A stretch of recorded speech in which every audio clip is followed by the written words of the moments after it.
Dalam budidaya tanaman cabai ada beberapa faktor yang harus kita jalani teman-teman.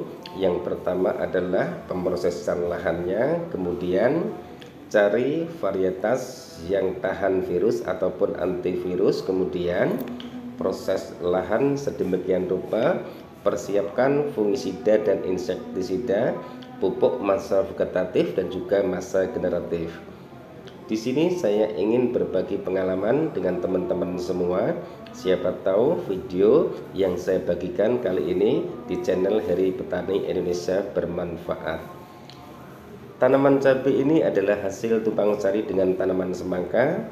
Teman-teman bisa cek video-video kami sebelumnya, dan alhamdulillah walaupun hasil tumpang sari, tanamannya daunnya sangat hijau sekali, calon bunganya sangat rapat sekali, buah-buahnya pun juga seperti yang teman-teman lihat. Di sini nanti akan saya jelaskan semua. Saya ulang kembali bagaimana tata cara saya merawat tanaman cabai ini, kemudian apa langkah-langkah ke depannya agar tanaman cabai ini bebas dari penyakit antraknos. Buat teman-teman yang baru menemukan channel saya Heri Petani Indonesia, jika berkenan silahkan like, komen, share ke setiap media yang teman-teman punya. Siapa tahu video-video ini bermanfaat.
Assalamualaikum warahmatullahi wabarakatuh. Bismillahirrahmanirrahim. Allahumma sholli ala Sayyidina Muhammad wa ala ali Sayyidina Muhammad. Berjumpa kembali dengan saya Heri Petani Indonesia. Pada kesempatan kali ini teman-teman, saya akan mereview tanaman cabai saya yang sekarang sudah mulai berbuah ataupun masuk ke masa generatif. Dan alhamdulillah buah-buahnya sangat lebat sekali, daunnya hijau sekali. Kemudian untuk mengantisipasi datangnya lalat buah, kemudian penyakit antraknos busuk buah, di sini saya akan menjelaskan semua fungisida apa saja yang saya perlukan untuk perawatan tanaman cabai ini. Begitu juga dengan fungisidanya, nutrisi apa yang akan saya berikan. Di sini akan saya jelaskan semua untuk mengantisipasi datangnya penyakit-penyakit tersebut. Karena jika sudah terserang lalat buah, harapannya kemungkinan besar akan masuk ke antraknos teman-teman, karena semuanya adalah bakteri. Lalat buah pun kalau sudah hinggap di pohon cabai, kemudian biasanya langsung ke buah cabai tersebut teman-teman. Fungisida yang saya persiapkan yang pertama adalah Pion M, kemudian yang kedua adalah Cover WP teman-teman. Untuk insektisidanya saya menggunakan Abasel yang berbahan aktif Abamectin, kemudian yang kedua adalah Rhizotin teman-teman. Untuk nutrisinya saya menggunakan Kalinet, suplemennya saya menggunakan Morden Full teman-teman. Hanya itu yang saya pergunakan. Kadang-kadang juga saya tambahkan asam amino. Ini yang kemarin ada yang bertanya, apakah tanaman cabai yang dispray menggunakan asam amino di saat tanaman cabai masuki masa generatif tidak rontok? Jawabannya ini teman-teman, ini hasilnya. Penyepraian sudah saya lakukan 2 minggu sebelumnya, dan alhamdulillah sekarang calon bunganya pun juga sangat banyak sekali, mepet sekali buah-buahnya seperti yang teman-teman lihat. Jika teman-teman tidak ada fungisida Pion M, bisa diganti dengan Titan juga bisa, Benasep juga bisa. tergantung teman-teman semua. Ada harga-harga yang agak murahan karena fungisida atau pemakaian fungisida itu tergantung kitanya. Setiap petani pun juga menggunakan fungisida yang berbeda. Dan yang ini daunnya yang sudah kuning, tapi teman-teman bisa lihat buah-buahnya masih sangat banyak sekali. Untuk dosis pemakaian fungisidanya biasanya saya menggunakan 2 sendok makan untuk 16 liter air, kemudian saya tambahkan Morden fullnya 1 tutup kemasan tersebut, kemudian saya tambahkan Kalinet 1 tutup. Itu menjelang tanaman cabai saya memasuki masa generatif. Kemudian untuk insektisidanya saya menggunakan Abasel dengan dosis 1 sendok makan untuk 16 liter air, kemudian saya tambahkan Kalinet 1 tutup kemasan produk tersebut, kemudian saya tambahkan Morden full. Interval penyepraiannya, jika di daerah teman-teman cuaca sedang hujan setiap hari, usahakan 5 hari sekali. Jika cuacanya tidak hujan bisa dilakukan 10 hari sekali dengan cara di rolling teman-teman. Sekarang menggunakan fungisida Beyond M, kemudian 5 hari kemudian menggunakan insektisida Abasel, kemudian 5 hari berikutnya menggunakan fungisida Cover WP, 5 hari kemudian lagi menggunakan insektisida Risotin. Dan untuk pemupukannya, pupuk dasarnya sudah saya jelaskan berulang-ulang di video kami sebelumnya teman-teman. Coba dicek, insya Allah videonya masih ada. Kondisi tanamannya seperti yang teman-teman lihat, alhamdulillah subur. Walaupun pada awalnya banyak yang komentar katanya tanaman cabenya tidak rimbun, tapi seperti yang teman-teman lihat sekarang sangat lebat sekali, daunnya sangat hijau sekali. Jadi seperti ini teman-teman, setiap petani itu mempunyai cara yang berbeda, yaitu ada yang melakukan topeng pucuk, ada juga yang melakukan perempelan tunas-tunas cabang, ada juga yang tidak melakukan perempelan tunas cabang, bahkan tidak melakukan topeng pucuk. Itu pun juga selera.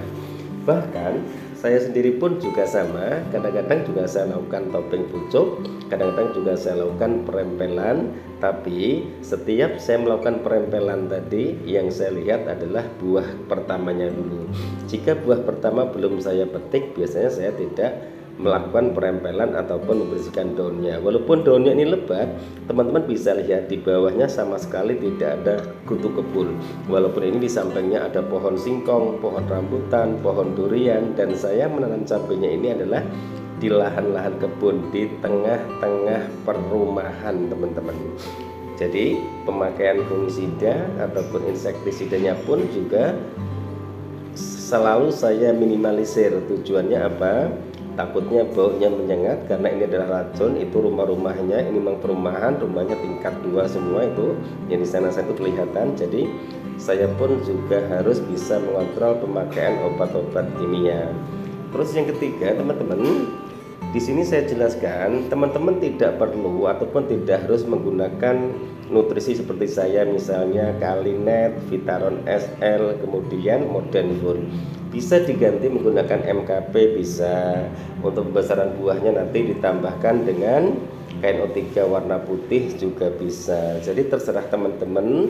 Untuk budidaya taman cabai jangan terlalu dipersulit. Misalnya saya menggunakan Vitaron SL, kemudian Kalinet, saya tambahkan lagi dengan Morden full. Jika di daerah teman-teman tidak ada, cari yang ada saja. Misalnya adanya MKP untuk memperbanyak calon-calon bunganya, calon buahnya. Kemudian untuk pembesaran buahnya bisa ditambah dengan KNO3 warna putih, juga bisa menggunakan pupuk KCL. Sangat mudah sekali teman-teman. Kenapa saya bilang mudah? Bahkan kemarin juga ada yang komentar, kalau master katanya gampang. Sebenarnya teman-teman, untuk pertanian, di bidang pertanian itu tidak ada yang ahli, semuanya tahap pembelajaran. Karena apa? Setiap tanaman yang sekarang saya tanam ini subur, belum tentu tanaman berikutnya itu tanaman ini aman dari hama ataupun serangan kutu-kutuan. Itu sudah menjadi resiko setiap petani.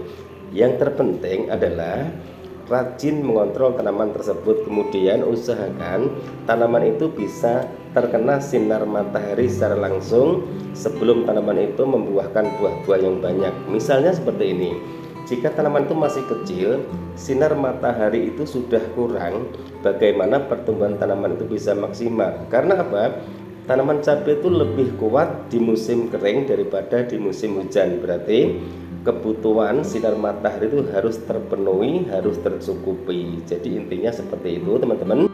Oke teman-teman, itu fungisida dan insektisida untuk mengantisipasi datangnya penyakit lalat buah, antraknos, kemudian kutu-kutuan yang lainnya. Yang sering saya bilang, saya hanya mengobati teman-teman, tidak mau mencegah, karena budidaya tanaman cabai saya ini di tengah-tengah perumahan ataupun di tengah-tengah komplek, karena ini adalah lahan-lahan perumahan, tanah perumahan yang saya sewa teman-teman. Jadi saya hanya mengobati, tidak mau mencegah. Makanya saya menyiapkan 2 fungisida, yaitu fungisida kontak, yang satunya adalah cover WP. Oke teman-teman, mungkin hanya ini yang bisa saya sampaikan dalam video saya kali ini. Mohon maaf jika ada salah-salah kata. Minal aidin wal faizin, mohon maaf lahir dan batin. Saya sekeluarga Heri Petani Indonesia mengucapkan selamat Hari Raya Idul Fitri. Saya ulangi kembali, mohon maaf jika ada salah-salah kata dalam pembuatan video, dalam kami berkomentar, karena saya juga manusia biasa yang tak luput dari rasa salah dan dosa. Wabillahi taufiq wal hidayah. Wassalamualaikum warahmatullahi wabarakatuh. Salam sukses buat Anda, salam sukses buat para petani di seluruh Indonesia.